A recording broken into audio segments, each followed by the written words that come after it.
Okay, soup beans and cornbread. Now this cornbread is left over from when I had fried potatoes a couple of days ago.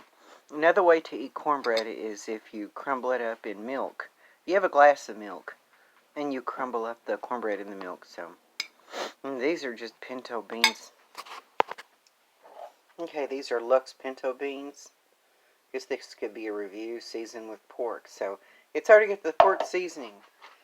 And so in it, it's got the pork seasoning built in, made into it. I put a little barbecue sauce in it, but I put relish in there, pickled relish, in my soup beans here. And it's not meant to be soup beans. These are just beans.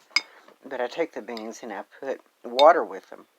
I take the can they came in and I fill it up with water, at least half full of water, and pour it into the beans, and put salt and pepper in, cornbread, and I put a little barbecue sauce. That's just me. But you're not supposed to put barbecue sauce in them. A little salt and pepper and pickled relish and cornbread, and that's your soup beans. But normally when people cook home fresh soup beans, they boil them in water, and the water becomes the broth for the bean soup. So that's how it becomes soup, is with your broth. And the broth is the water that the soup beans are cooked in. And normally people put pork in it. Ham hock or something. They put ham hock in their soup beans, cooking them.